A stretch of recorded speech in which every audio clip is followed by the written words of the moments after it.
While working as a junior analyst, I uncovered a recurring pattern in a series of suspicious transactions. When I brought the evidence to my manager, his expression shifted. He looked uneasy. "These clients are too important. Drop it," he said firmly. The very next day, I was let go, officially due to restructuring. I didn't argue. I packed up quietly. Before walking out, I made one final stop. My name is Matthew Shaw. At 28, I was working as a junior financial analyst at Westbrook Investment Partners in Denver, just shy of my 2-year mark. Most of my time was spent deep in spreadsheets, searching for the kinds of inconsistencies others often missed. I wasn't much for office politics, rarely joined in on the after-hours drinks or casual gossip, but I had a knack for data. Numbers tell the truth, and when you know how to read them, patterns have nowhere to hide. That's what bothered me about the Harley Group accounts. The errors were small at first, slightly off invoice totals, odd discrepancies in routing numbers, the same 3 destinations appearing over and over, vendors that looked legitimate on paper but had no online presence, no verifiable physical addresses. My direct supervisor, Curtis Brandt, worked out of a sleek corner office. Expensive golf clubs rested against the credenza. That Tuesday afternoon, I knocked on his door, a folder tucked under my arm. Without glancing up from his monitor, he waved me in. "What's going on, Shaw?" I placed the folder gently on his desk. I noticed something strange in the Harley accounts. His eyes flicked to the folder, then back at me. "Strange how?" I pointed to the highlighted entries. "These payments are being funneled through shell companies. Same routing sequence, inflated amounts. It's deliberate." Curtis flipped through the pages slowly, his face tightening as he read. When he closed the folder, his hand lingered on it a beat too long. "These clients are too valuable," he said quietly. "Let it go." I didn't push, just gave a nod. Understood. What he didn't realize was that I had already backed everything up.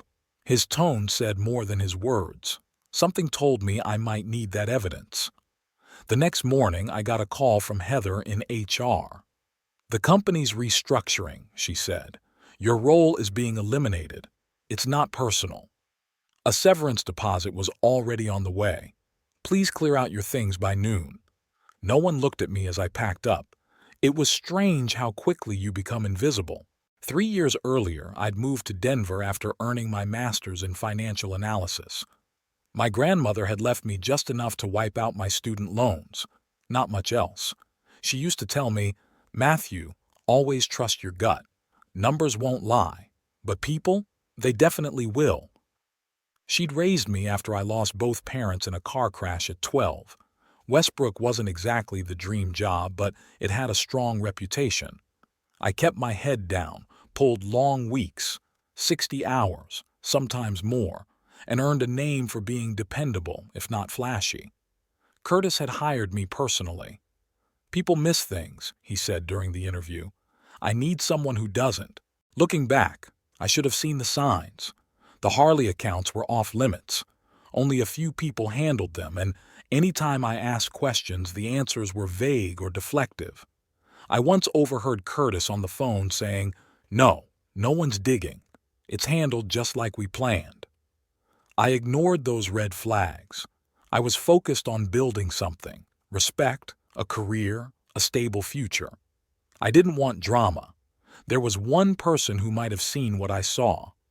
Jennifer Riley, a senior compliance analyst, worked 2 floors below. She had a reputation: sharp, serious, not one to miss a thing. We'd crossed paths a few times in the break room. Once, she stopped by my desk to ask about a discrepancy I had flagged. "Good catch," she said, scanning the orderly stacks on my desk. "Most people wouldn't bother digging that deep." "Just doing my job," I told her.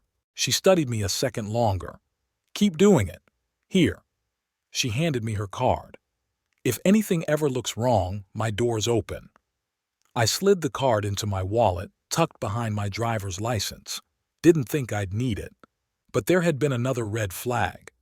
2 months ago, another analyst, Trevor, was suddenly fired. The rumor was he'd been poking around in sensitive accounts. At the time, I thought he must have made a serious mistake. Now I wondered if he'd found the same trail I did. A day before I pieced everything together, Curtis invited me to lunch. Unusual. He'd never done that before. He asked about my future plans, if I saw myself staying at Westbrook. Said I had promise. Looking back, I realize now it was a loyalty test. He wanted to see if I'd keep my mouth shut. I failed without even knowing I was being tested. The morning after I was let go, I sat in my apartment staring at my laptop. Before I left the office, I had forwarded the Harley files to my personal email. Probably not the smartest legal decision, but something inside me said this wasn't just internal misconduct. It was bigger. I built a spreadsheet that traced every flagged transaction. Over 6 months, more than $4 million had flowed through those fake companies. At work, I hadn't seen the full scope. Now it was laid out plainly. Someone was laundering money and Curtis was in on it. My phone buzzed. A text from Alicia, another analyst. Heard what happened. Wild they didn't warn you. Drinks tonight? I didn't reply. I wasn't ready to talk. I wasn't sure who I could trust anymore. I pulled out my wallet and found Jennifer's card. Her direct line stared back at me. My finger hovered over the screen. What was the point?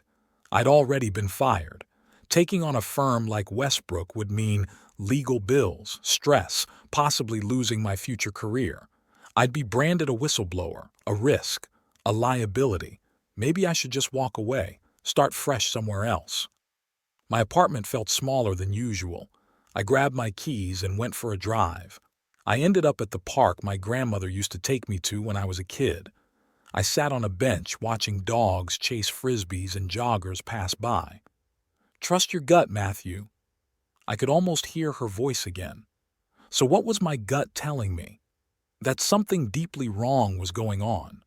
That powerful people were manipulating the system for their gain. That Curtis had already made his choice, and it wasn't the ethical one, and that I had a decision to make. When I got home, I printed all 317 pages. I organized them by date, flagged each suspicious client, and wrote up a summary outlining everything I had found. I put it all into a large manila envelope. I didn't feel angry anymore. I felt focused, resolved. I sent Jennifer Riley a short email. Subject: Urgent, Harley Group Body. I found something you should see. Can we meet tomorrow? 20 minutes later, she replied. Her response: My office, 9 a.m. That night I slept better than I had in months. Her office, by the way, was smaller than I imagined. No windows, just walls lined with filing cabinets and thick regulatory binders. Jennifer motioned to the chair across from her desk as I shut the door behind me. I'm not employed here anymore, I said, setting the envelope in front of her. But I figured someone needed to see this. She didn't open it right away. Start by telling me what I'm looking at. So I walked her through everything, how I found the shell companies, the repeated routing patterns, the bloated invoices, Curtis's response to bury it, and how I was conveniently fired the next morning under the guise of restructuring. Jennifer's face didn't flinch. She listened, absorbing every word. Then, without a word, she opened the envelope and started reviewing the documents. You made copies of internal financial records, she finally said. It wasn't a question. I did. You realize that violates company policy, and it could be considered illegal. I know. She looked at me for a long moment, measuring something. What do you want out of this, Matthew? Nothing. I just couldn't leave without doing something. She let out a slow breath and closed the folder. I'll look into it, she said, but I can't make any promises. She slid the envelope into a drawer and locked it. And you should understand, this could backfire, hard. I stood up to leave. I get it. Do you? She asked. Westbrook's clients have deep pockets and ruthless legal teams. If you're right, people will lose jobs. Maybe go to prison. They won't go down quietly. They already fired me. What else can they do? I didn't have to wait long to find out. 3 days later, I got a certified letter from Westbrook's legal department. They accused me of stealing proprietary data, violating confidentiality agreements, and defamation. They demanded I return all company documents and sign a statement retracting my claims. The closing line made it clear. If I refused, they would pursue all legal remedies available. It wasn't a warning. It was a threat. That same afternoon, my phone rang. Unknown number. "Matthew, it's Curtis. We need to talk." My pulse quickened, but I kept my tone neutral. "I don't think that's a good idea." "Look," he said, "things got out of hand. I get that you're angry about how things ended, but this isn't the way to deal with it. If you let this go, maybe we can work something out. Maybe even bring you back." "Back to what, Curtis?" I asked. "A team that covers up money laundering?" Silence. Then, "You don't know what you're talking about, or who you're messing with. These people." He stopped himself. "Just meet me for coffee. 15 minutes. "No thanks." "You're making a mistake, Shaw. A big one." After the call ended, I contacted a lawyer. The consultation cost almost a full day's pay from my old job, but I needed answers. Her name was Elaine Donovan, and she specialized in corporate whistleblower cases. She listened without interrupting as I laid everything out. When I finished, she leaned back in her chair. "You've put yourself in a dangerous position," she said. "But if your story holds up, whistleblower protections could apply." "So I have a case?" "Maybe. The hard part is proving your firing was retaliation. If they framed it as restructuring, they've given themselves cover." "So I should just give up?" She shook her head. "I didn't say that. I said it's going to be difficult. We'll need stronger evidence linking your termination to the fraud you uncovered." Driving home from her office, I noticed a black sedan parked across the street from my apartment building. Same make, same model that had trailed me when I left Elaine's office earlier. Could have been nothing. Or maybe my paranoia was justified. Maybe I had stepped into something bigger than I realized. That night, sleep didn't come easy. I kept replaying Curtis's warning. These people. Who was he afraid of? The clients? Someone higher up in Westbrook? I opened my laptop and started digging into the Harley Group. On the surface, they were a private equity firm with investments in real estate, emerging markets, and a scattering of vaguely defined sectors. Their CEO, Thomas Harley, was a ghost. No interviews, no social media, hardly a digital footprint. Their website looked professional but offered little in terms of actual detail. Then I found it, a brief news article from 3 years earlier. Before I joined Westbrook, the Harley Group had been under SEC investigation for securities fraud. The case was dropped without explanation. I kept digging and found an archived piece noting that the SEC's lead investigator on the case had suddenly resigned mid-investigation, just vanished from the public eye. That's when the knock came, nearly midnight. I peeked through the peephole. Jennifer Riley stood in the hallway, tense. "Can I come in?" I opened the door, stepped aside. She entered quickly, checking over her shoulder before I shut the door. "You followed?" I asked, only half joking. She didn't smile. "Maybe. I'm not sure." She dropped her bag on my kitchen counter and pulled out a flash drive. "I found more. Way more. What you saw was just the beginning." She plugged the drive into my laptop. Folders popped up, sorted by year, going back 5 years. "The Harley accounts weren't the only ones," she said, opening files. "At least 3 other major clients are doing the same thing, all high value, all protected." "Protected by who?" I asked. She met my eyes. "By Jonathan Westbrook himself."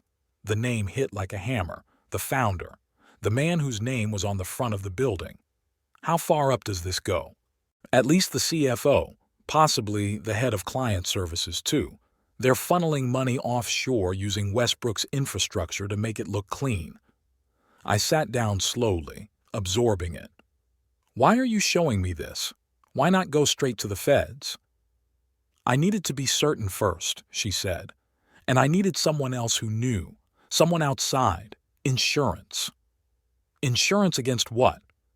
3 years ago, an analyst named David Weber found similar anomalies. He reported them to the SEC. She paused. 2 days later, he died in a car crash. My stomach turned. You think it wasn't an accident? I don't know what to think, but his notes mentioned the Harley Group by name. I stared at the screen. Names, accounts, routes, layers of deception. This wasn't just some internal accounting issue. This was organized, methodical, and protected at the very top. What do we do now? I asked. Jennifer closed the laptop. We take it to someone who can't be bought, someone beyond Westbrook's reach. She pulled a business card from her pocket and slid it across the table. Federal Bureau of Investigation. I have a contact. He works financial crimes. But once we do this, there's no undoing it. I thought of the black car, of David Weber, of Curtis's warning. When do we meet him? Tomorrow. I nodded. I'm in. After Jennifer left, I copied the files from her flash drive and hid it behind a loose baseboard in my bathroom, my own kind of insurance. That night, I didn't sleep at my apartment. Some instincts are there to protect you, and this one I trusted. The FBI field office was easy to miss. No signs, no flags, just a plain government building downtown. Agent Tessa Harding didn't look anything like the FBI agents you see in movies. No black suit, no grim expression. Just a woman in her 40s wearing sensible shoes and carrying the weary eyes of someone who's seen too much. Start from the beginning, she said. For the next 2 hours, Jennifer and I laid it all out. The shell companies, the unusual account access, the money trails, the retaliation, even the possibility that it tied back to a dropped SEC investigation years ago. Agent Harding took notes methodically, interrupted only to ask sharp, targeted questions or to step out and make quick verification calls. When we finally finished, she leaned back in her chair. If your information checks out, she said, this could be a massive case. Fraud on this scale almost always ties into something bigger: narcotics, political corruption, international tax evasion. So you'll investigate? Jennifer asked. We already are, Harding replied. What you've brought in confirms several threads we've been working on for months. Then she looked at me directly. But we'll need your testimony. That means going on the record, possibly testifying in court. I thought about what that would mean, being labeled the guy who took down his own firm, about Curtis's threats, about my grandmother's voice urging me to trust my instincts. I'll do it, I said. Harding nodded. Then we'll need to proceed carefully. These people have money, lawyers, and connections. For now, don't talk to anyone about this meeting. She handed each of us a plain card with a phone number on it. If anything unusual happens, anything, call this immediately. As we left the building, Jennifer gently touched my arm. You might want to stay somewhere else for a few days, just until things start moving. I've already been at a cheap hotel for 2 nights, I said. She smiled faintly. Smart? Then added, funny thing, when Curtis hired you, he told everyone you were too quiet to ever make waves. Looks like he was wrong. He's not the first. That afternoon, I had a job interview lined up at a smaller financial firm across town. I didn't mention Westbrook, didn't bring up the investigation, just focused on my experience and what I brought to the table. The hiring manager seemed interested, said I'd hear back soon. 3 days later, as I was checking out of the hotel for a quick errand, my phone buzzed. A text.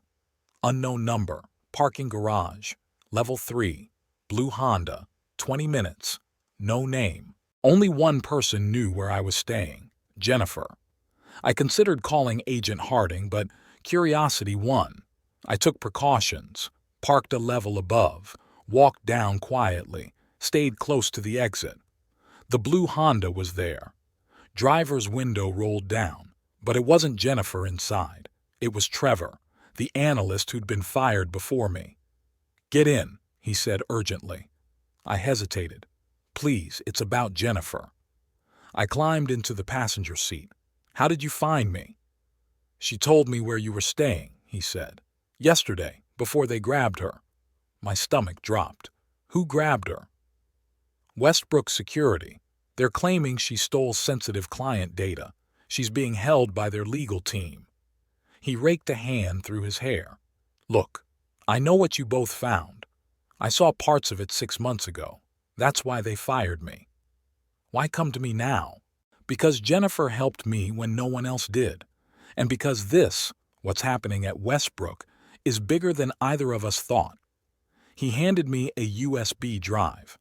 "This has offshore account data, tampered financial statements, and even audio files, conversations between Westbrook execs and Harley Group reps. Jennifer got it out before they shut down her system." I stared at the small device in my hand. "Why didn't you take this to the FBI yourself?" "Because Westbrook has people in places they shouldn't, even law enforcement. Jennifer said you had someone you could trust." He looked at me. "Do you?" I thought of Agent Harding, her calm clarity, how quickly she'd understood what we were dealing with. "Yes," I said. "I do." Right there in Trevor's car, I called the number Harding gave me. Explained everything. Within the hour, Trevor and I were escorted to a different federal office. His files were duplicated and logged under strict security. By nightfall, everything had shifted. Jennifer was picked up by FBI agents outside Westbrook, formally for her protection. Warrants were being drawn, and I was moved to a secure hotel under federal watch. The last call I made that night was to my lawyer. "They're moving tomorrow," I told Elaine. "I need you with me." "I'll be there," she said. "And Matthew, no matter what happens next, you did the right thing." That night, I lay awake in a plain, unfamiliar hotel room. 3 weeks ago, I was just another junior analyst, quietly doing my job. Now I was the key witness in what Agent Harding had called one of the most significant financial crime cases in recent history. I didn't feel fear anymore, just focus. The raid began at 9:02 a.m. on a Tuesday. FBI agents stormed Westbrook Investment Partners from every entrance.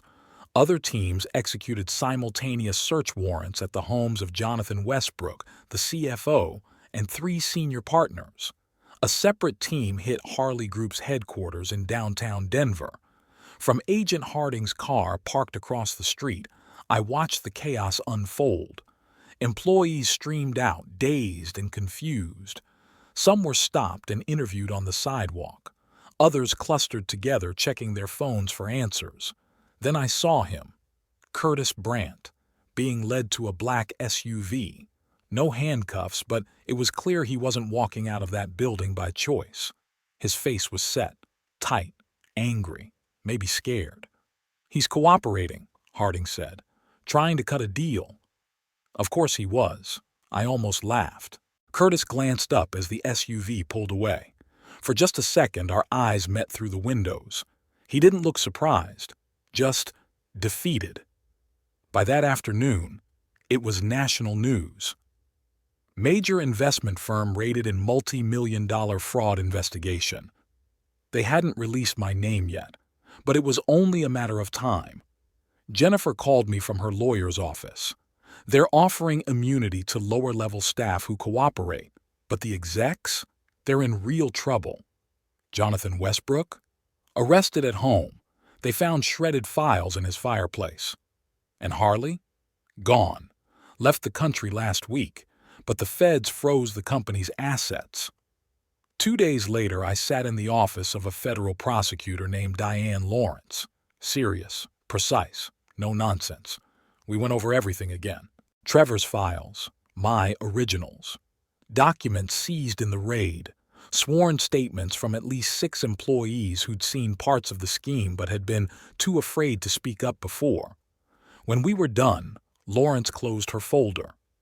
"Mr. Shaw," the prosecutor said, her voice calm but firm, "your testimony is central to this case, but I want you to fully understand what you're stepping into. The defense will try to discredit you. They'll call you bitter, accuse you of being incompetent or out for revenge. It won't be easy." "I understand," I replied. "Are you prepared for that?" I thought about Curtis's veiled threats, about Jennifer being dragged into a back room by Westbrook security, about David Weber, who might have been silenced for doing exactly what I was doing now. "Yes," I said, "I'm ready." The first indictments came 1 week later. Jonathan Westbrook, the CFO, and 2 senior partners were officially charged: fraud, money laundering, conspiracy. Curtis was named too. His cooperation had earned him lesser charges, but his career was over. The morning the indictments were made public, I got an email from the firm I had interviewed with weeks earlier. They'd caught wind of my involvement. Industry whispers spread fast. The job offer came with a generous salary bump and a personal note from the CEO. "We need people who do the right thing, even when it's hard." I accepted on the spot. A month later, the final piece slid into place. A letter arrived from the SEC whistleblower program. Because my information directly contributed to successful enforcement, I was eligible for a reward, 15% of the total penalties Westbrook would pay. The number made me sit down. I wouldn't need to worry about money for a long time. That evening, I visited my grandmother's grave, laid a bouquet of fresh flowers by her headstone. "You were right," I said softly. "Always trust your gut." In my mind, I could hear her laugh. 6 months after the raid, I was sitting in a downtown coffee shop reviewing quarterly reports for my new firm. My phone buzzed. News alert: former Westbrook CEO pleads guilty in federal fraud case. Jonathan Westbrook had finally accepted a plea deal, 7 to 10 years in prison. The company that once bore his name no longer existed. Its assets had been sold off, its reputation permanently scorched. I closed the article and returned to my spreadsheet. The media had moved on. New scandals, new stories. But the aftershocks remained. Stricter regulations, firm-wide compliance audits, whispers and ethics lectures across business schools. Curtis got off with probation and a suspended sentence. Last I heard, he was working at his brother-in-law's insurance office in Nebraska. He emailed me once. "I hope you understand." I never finished reading it. Jennifer had landed on her feet, offered a position at a top-tier compliance consultancy. Her experience made her invaluable. We'd meet up for coffee now and then, not quite friends, more like co-survivors. Trevor moved to Seattle, started a new life with a tech company, one far from finance. He didn't look back. And me? I was doing well. The new job was demanding, but in all the right ways. My boss respected my thoroughness, valued that I wouldn't ignore warning signs just to keep things smooth. The whistleblower reward remained mostly untouched, sitting in an investment account. I used some of it to buy a modest home outside the city. It had a small garden. My grandmother would have loved it. I still glanced in my rearview mirror more than most, still kept encrypted backups of anything important, still believed in patterns more than promises. But I slept well. That afternoon, as I packed up my things and finished my coffee, a young man approached my table. Early 20s, eager energy, holding a portfolio tight to his chest. "Excuse me," he said. "Are you Matthew Shaw?" I nodded, cautiously. "I'm Jason. I just started at Meridian Financial. They said I should talk to you about compliance, that you're the best person to explain why it matters." I looked at him for a moment. He reminded me of myself not that long ago, green, hopeful, unaware of just how complicated doing the right thing can be. "Have a seat," I said, gesturing to the chair across from me. Let me tell you a story about patterns and why they matter." He sat down, opened his notebook, pen at the ready. I began at the beginning. Sometimes the most powerful act isn't making noise. It's refusing to look away when everyone else already has.